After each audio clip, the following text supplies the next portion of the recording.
Daripada kita membayangkan akan mengalami waktu yang indah dan sempurna, yaitu dengan pertumbuhan gereja, dan setiap orang akan menjadi orang percaya.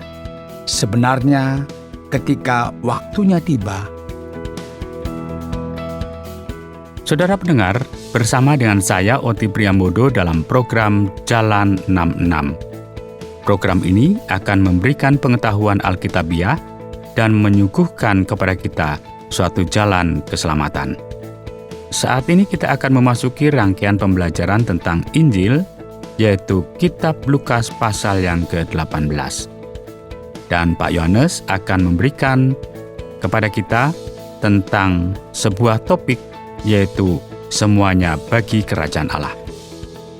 Pernahkah saudara berpikir tentang pentingnya fakta ini? Kita akan melihat bagaimana Yesus menyatakan kerajaan ini dengan cara praktis dan nyata. Hal ini merupakan suatu realita yang diawali dengan sebuah komitmen. Apakah saudara siap untuk mengubah status resmi Anda?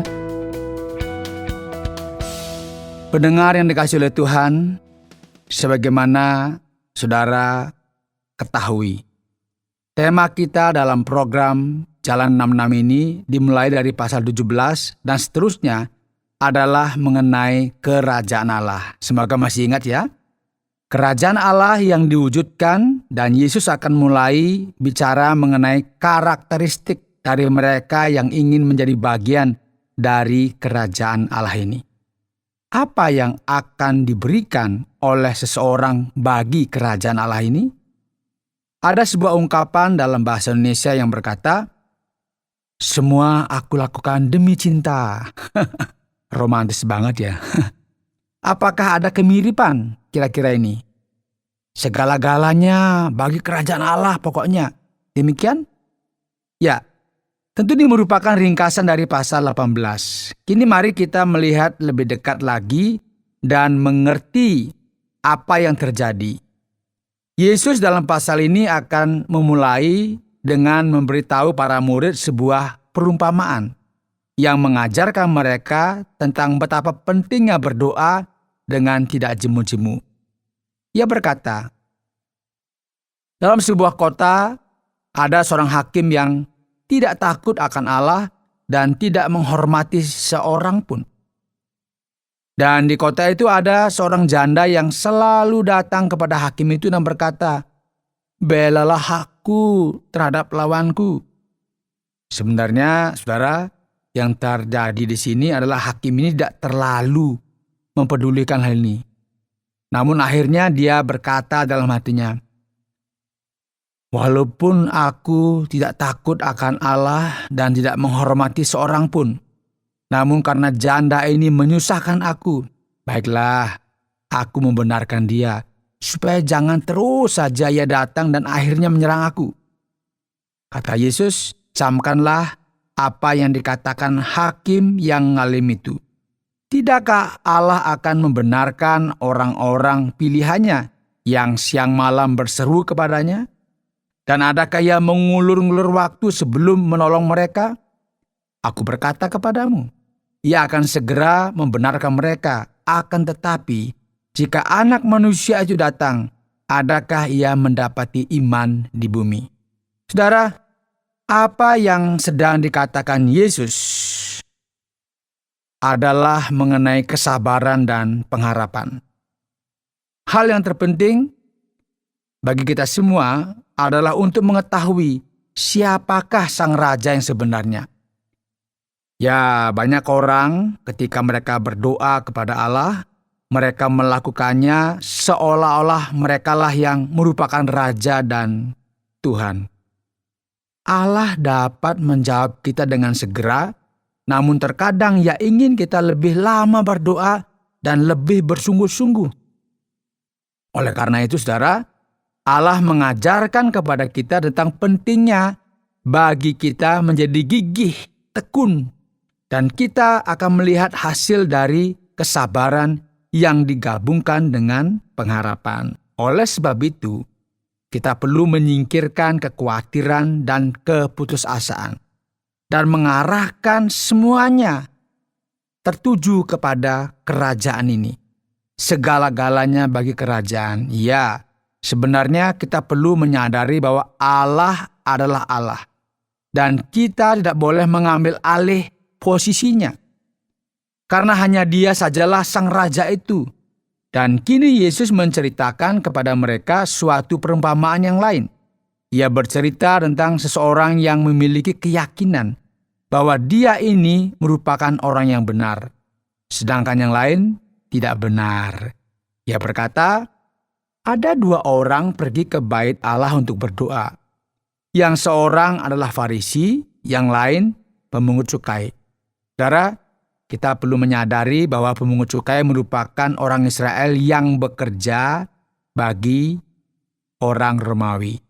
Mereka memungut pajak dari orang sebangsanya. Jadi mereka ini dikenal sebagai seorang pengkhianat dan orang yang paling menjijikan. Karena pekerjaan mereka adalah dengan mengambil keuntungan dari orang sebangsanya. Biasanya orang ini juga merupakan orang yang tidak jujur. Jadi apa yang terjadi sekarang? Orang Farisi yang merupakan orang yang religius berdiri dan berdoa dalam hatinya begini, ya Allah, aku mengucap syukur kepadamu karena aku tidak sama seperti semua orang lain. Bukan perampok, bukan orang lalim, bukan berzinah, dan bukan juga seperti pemungut cukai ini. Aku berpuasa 2 kali seminggu, aku memberikan 1/10 dari segala penghasilanku. Tetapi pemungut cukai itu berdiri jauh-jauh, bahkan ia tidak berani menengadah ke langit, melainkan ia memukul diri dan berkata, ya Allah, kasihanilah aku orang yang berdosa ini. Aku berkata kepadamu, orang ini pulang ke rumahnya sebagai orang yang dibenarkan Allah dan orang lain itu tidak. Sebab barang siapa meninggikan diri, ia akan direndahkan. Dan barang siapa merendahkan diri, ia akan ditinggikan. Saudara, untuk menjadi bagian dalam kerajaan Allah ini, kita perlu menyadari dosa-dosa kita dan berbalik dari kesombongan dan kebenaran kita sendiri. Kita harus memberikan segala-galanya bagi kerajaan ini. Firman Tuhan kemudian menuliskan, maka datanglah orang-orang membawa anak-anaknya yang kecil kepada Yesus supaya ia menjamah mereka. Melihat itu murid-muridnya memarahi orang-orang itu. Tetapi Yesus memanggil mereka dan berkata, biarkanlah anak-anak itu datang kepadaku dan jangan kamu menghalang-halangi mereka. Sebab orang-orang seperti itulah yang empunya kerajaan Allah. Aku berkata kepadamu, sesungguhnya barang siapa tidak menyambut kerajaan Allah seperti seorang anak kecil, ia tidak akan masuk ke dalamnya.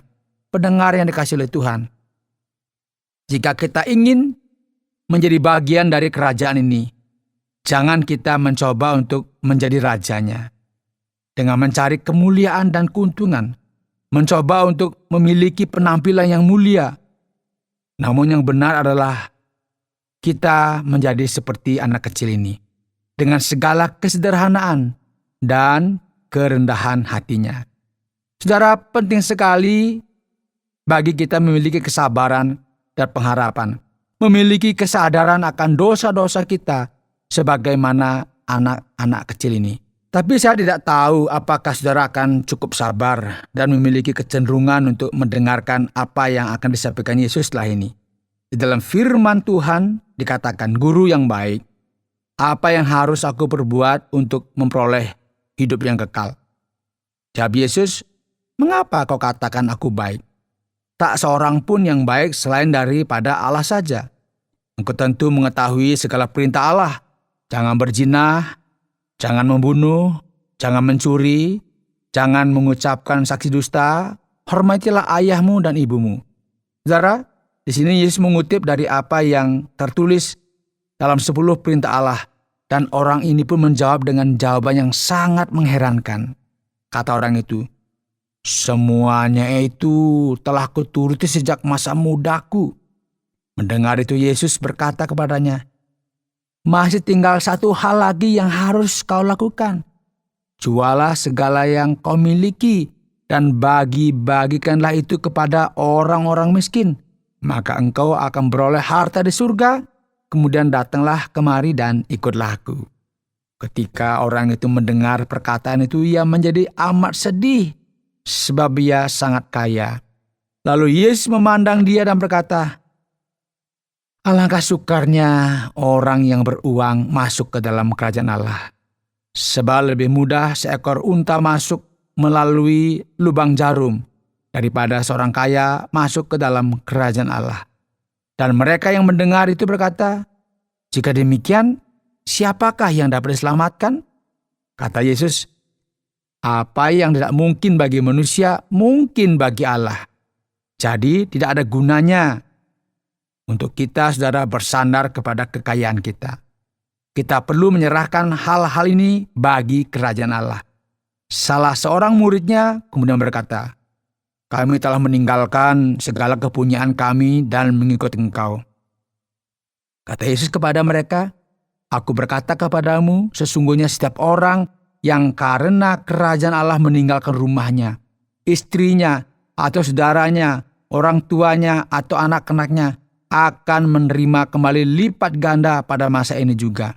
Dan pada zamannya akan datang, ia akan menerima hidup yang kekal. Saudara, di sini Yesus menyatakan dirinya sebagai sang raja dan menyatakan kerajaan Allah. Hal-hal lain yang sepertinya juga penting adalah kebenaran kita, kekayaan kita, namun tidak ada satupun dari hal-hal tersebut dapat dibandingkan dengan kerajaan ini, dengan kerajaan Allah yang memiliki nilai kekekalan dan tidak akan pernah berkurang nilainya. Dan sangat mengejutkan. Karena pasal 18 ini akan diakhiri dengan dua cerita. Dua bagian yang sangat menarik perhatian kita. Nah, di bagian pertama, kita akan melihat Yesus memberitahukan tentang kematian dan kebangkitannya. Coba bayangkan sekarang. Memberikan segala-galanya untuk kerajaan ini bagi sang raja yang sebentar lagi akan menghilang. Ya, sang anak Allah akan pergi ke Yerusalem untuk diserahkan kepada orang bukan Yahudi. Ia akan mengolok-olok dia, menghina dan meludahi dia, menyesal dan akhirnya membunuh sang raja, sebagaimana dikatakan dalam firman Tuhan. Yesus berkata, pada hari ketiga anak manusia akan bangkit kembali.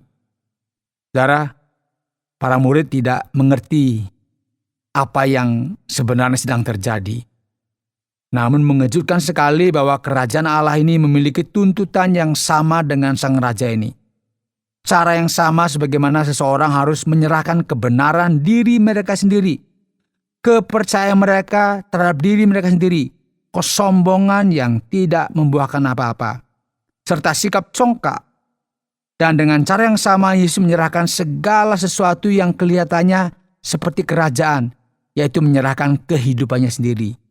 Jadi melalui kematiannya ini, kita akan memiliki kehidupan dan setelah itu juga ia akan dibangkitkan.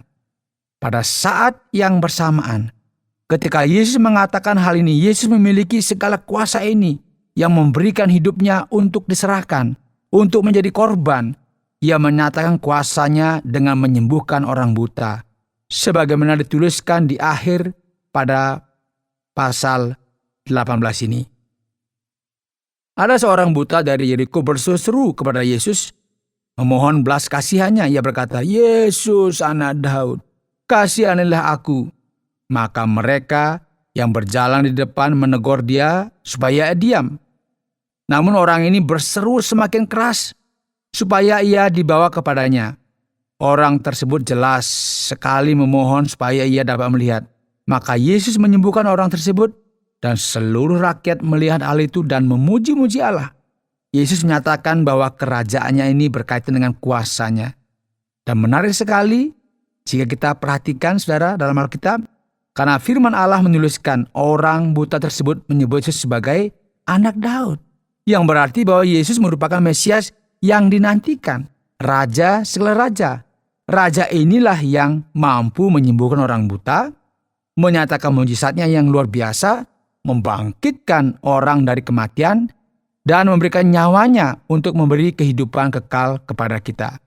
Pendengar yang dikasihi oleh Tuhan, seharusnya inilah yang menjadi sikap kita. Allah melalui Yesus Kristus telah memberikan segala sesuatunya untuk keselamatan kita, supaya kita memiliki hidup yang kekal. Kini waktunya telah tiba juga bagi kita untuk kita menyerahkan segala sesuatu yang kita miliki, yaitu kebenaran kita sendiri, dosa-dosa kita, kesombongan kita, sikap mementingkan diri sendiri, dan menyerahkan semuanya bagi Allah. Karena kita pada akhirnya harus menyerahkan segala-galanya bagi Sang Raja.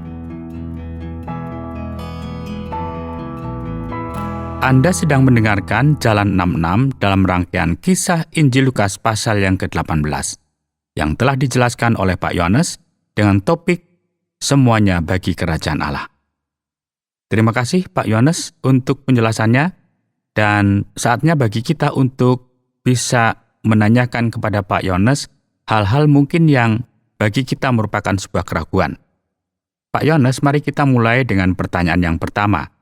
Jika Yesus mengajarkan tentang kerajaan Allah, lalu mengapa ia harus memulai pasal ini dengan sebuah doa? Apakah ada kaitan antara kedua hal ini? Pak Oti, sepertinya Yesus sedikit mengubah topik di sini ya. Ketika kita membaca dengan sepintas, bagian ini di awal dari Lukas pasal 18 ini. Namun sebenarnya bukan ini yang sesungguhnya terjadi. Sebenarnya doa ini sangat berkaitan dengan kerajaan Allah. Ini merupakan sesuatu yang penting karena ada harapan bahwa kerajaan ini akan segera datang. Yesus perlu menjadi raja dan ia perlu mengalahkan musuh-musuhnya, yaitu bangsa Romawi. Dan oleh karena itu, sang raja haruslah datang. Namun demikian, rencana Allah sangatlah berbeda dengan rencana manusia. Jadi menantikan kerajaan ini sangatlah menegangkan. Mengapa ia tidak menyelesaikannya dengan segera mungkin? Jadi Yesus mengajarkan suatu kesabaran dengan harapan yang ditunjukkannya sejak awal pasal ini. Oleh karena itu, hubungan antara doa dan kerajaan ini menjadi jelas, dan hal ini haruslah menuntun kita kepada suatu pengertian bahwa bagian ini sangat berkaitan dengan kehidupan kita sehari-hari, supaya kita dapat menantikan campur tangan Allah dalam menyelesaikan setiap masalah kita dengan penuh kesabaran. Sekarang saya ingin bertanya mengenai ayat yang ke-8 Pak Yohanes. Di sana dikatakan, jika Anak Manusia itu datang, adakah ia mendapati iman di bumi? Ketika Kristus datang kembali, apakah iman yang ada di bumi ini akan lenyap semuanya? Maksud dari bagian ini bagaimana Pak Yohanes? Ya, sepertinya hal ini sangat tidak menjanjikan. Sangat mungkin bahwa penafsiran dari bagian ini bukanlah ketika Yesus datang kembali, tidak akan ada lagi iman di bumi. Karena ini akan menunjukkan tidak adanya gereja atau tidak adanya orang percaya di muka bumi ini. Namun sepertinya iman yang teguh, yang memiliki kualitas yang tinggi akan menjadi sesuatu yang jarang ditemui di bumi. Hal ini akan menjadi pertanda akan akhir zaman itu sendiri. Orang Kristen akan semakin sedikit, dan ini merupakan kemurtadan yang luar biasa. Oleh sebab itu, daripada kita membayangkan akan mengalami waktu yang indah dan sempurna, yaitu pertumbuhan gereja, dan setiap orang akan menjadi orang percaya, sebenarnya ketika tiba waktunya akan terjadi masa-masa sukar, masa-masa problematik. Dan kita akan melihat orang Kristen yang semakin malas dan semakin lamban saja. Jadi mari kita perhatikan bersama, ini sebuah kenyataan yang diberikan oleh firman Tuhan kepada kita, dan ini merupakan sebuah peringatan juga. Setelah ini kita akan melihat kerendahan hati dan dosa. Apakah segala sesuatunya akan diampuni sekarang? Dan mengapa Allah menerima pemungut cukai ini? dan menolak orang Farisi, Pak Yohanes. Ini bukanlah cara yang tepat untuk kita memahami bagian ini. Beberapa orang berpikir, oke, aku akan merendahkan diriku, menjadi orang baik dan berdoa dengan kerendahan hati supaya segala sesuatunya menjadi baik. Masalah yang ada di sini bukan karena sikap rendah hati seseorang ketika berdoa. Namun tentu kita bisa melihat dengan jelas bahwa orang ini telah bertobat. Jadi jika seseorang hidup dalam dosa dan berpura-pura menjadi orang yang baik dan rendah hati, maka hal ini tidak akan mungkin diterima oleh Allah. Orang Farisi hidup dengan suatu kepercayaan bahwa mereka ini adalah orang benar, yang merupakan sesuatu yang bertentangan dengan kehendak Allah. Pemungut cukai ini menunjukkan suatu pertobatan dan kehidupannya berubah. Oleh karena itu ia menerima berkat yang berasal dari Allah. Maka Allah menerima si pemungut cukai ini sama seperti ia menerima setiap orang yang bertobat dan mencari pengampunan dosa dan kasih karunia dari Tuhan. Berikutnya kita perhatikan pada ayat yang ke-15 dalam Lukas pasal yang ke-18 ini, ketika Yesus memberkati anak-anak. Setelah membaca bagian ini, kerajaan Allah yang ada dalam benak saya sepertinya akan menjadi seperti taman bermain anak bagi anak-anak. Atau bagaimana ini Pak Yohanes? Banyak orang akhirnya berpikir seperti ini. Namun ini salah besar ya. Tidak penting untuk kita melihat apa seharusnya menjadi terjemahan yang tepat berdasarkan terjemahan baru. Bagian ini tidak mengatakan bahwa kerajaan Allah merupakan milik anak-anak. Sebenarnya yang tertulis di sana adalah kerajaan Allah merupakan milik mereka yang seperti anak-anak. Nah, ini kita garis bawah ya. Alkitab jelas tidak mengajarkan kepada kita bahwa lebih baik menjadi anak-anak dan menjadi orang dewasa merupakan sesuatu yang mengerikan. Tidak seperti itu. Bagian ini berkata bahwa barang siapa tidak menyambut kerajaan Allah seperti seorang anak kecil, ia tidak akan masuk ke dalamnya. Ini merupakan sebuah referensi dari sikap yang rendah hati, yang merupakan ide dari penerima kerajaan ini dengan hati yang terbuka. Kita juga bisa melihat dengan jelas bahwa anak-anak yang tidak taat, yang mencoba melempari rumah tetangga, kan ada ya. Dan ini merupakan salah satu sikap dari seorang anak juga kan? Sehingga di sini tidak berarti bahwa anak-anak senantiasa berkaitan dengan kerajaan Allah. Jadi harus jelas penjelasannya ya. Benar sekali. Jadi sekarang pasal ini akan diakhiri dengan orang buta dari Yeriko yang disembuhkan. Dalam Matius kita melihat ada 2 cerita orang buta yang disembuhkan. Jadi sebenarnya bagaimana ini? Siapa yang disembuhkan dari kebutaan ini Pak Yohanes? Apakah Lukas tidak memperhatikan kedua cerita ini? Apakah orang buta tersebut atau Matius yang memutuskan untuk menceritakan 2 kali? Mari kita melihat hal ini dengan seksama dan mari kita menjawab pertanyaan yang rumit ini. Apa yang terjadi di sini? Dan para pendengar pun juga perlu ikut mendengarkan hal ini dengan seksama. Apakah dalam Perjanjian Baru, ketiga Injil sinoptik ini yaitu Matius, Markus, dan Lukas ini menceritakan cerita yang sama? Nah, jika kita membaca dengan hati-hati, khususnya dengan mata terbuka lebar begitu ya, berkenaan dengan cerita tentang orang buta ini, kita akan melihat beberapa variasi-variasi yang tentu akan menarik perhatian kita. Dalam satu cerita, kita melihat ada 1 orang buta, dan di tempat yang lain kita melihat 2. Mengapa hal ini terjadi? Karena masing-masing Injil menyajikan masalah yang berbeda, itu yang penting dipahami. Kita dapat mengetahui dengan pasti bahwa kedua orang buta ini disembuhkan. Namun bagi Lukas, ia memiliki satu tujuan. Maka dari itu hanya 1 orang buta saja yang dia fokuskan.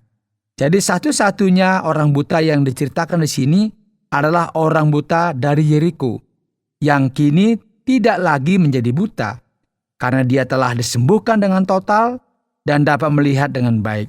Dan inilah yang dikatakan dalam firman Tuhan.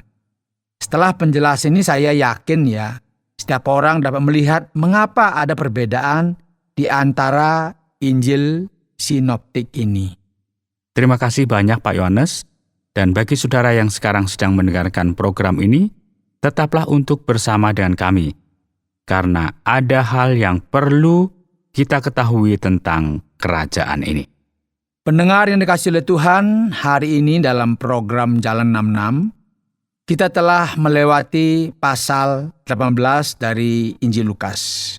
Para pendengar yang dikasihi oleh Tuhan, segala-galanya bagi kerajaan, inilah yang menjadi tema kita hari ini. Sebagaimana saudara telah mengamati juga, penobatan Yesus Sang Raja tidak dipenuhi dengan kemegahan atau sebagaimana biasanya dilakukan di dunia ini. Tidak seperti itu. Namun kerajaan ini menuntut kesabaran, pengharapan, kesadaran akan dosa, serta tidak menyandarkan kepercayaan kita kepada kekayaan yang akhirnya mengarahkan kita kepada arah yang salah. Mari perhatikan dengan seksama mengenai apa yang bisa kita pelajari dari hal ini. Kerajaan Allah mengajak kita untuk memiliki sebuah komitmen yang benar. Dan untuk kita bergabung dalam kerajaan ini, kita harus menyerahkan segala-galanya. Saudara pendengar, karena waktu yang tidak memungkinkan, kita akhiri program Jalan 66 kali ini. Apakah saudara ingin mengetahui terlebih lagi mengenai kehidupan dan pengajaran Yesus? Kami menantikan Anda untuk tetap mengikuti pelajaran berikutnya dalam lanjutan pembelajaran tentang apa yang diajarkan Yesus Kristus kepada kita. Saudara, program Jalan 66 mengundang Anda untuk terus bersama dalam seri pembelajaran Alkitab yang memberikan pelajaran menyeluruh tentang firman Tuhan. Jika Anda memiliki pertanyaan atau berespon terhadap topik berhubungan dengan program ini, silakan menyampaikan melalui WhatsApp ke nomor 081 333 777 386 081 333 777 386. Terima kasih atas perhatian Anda.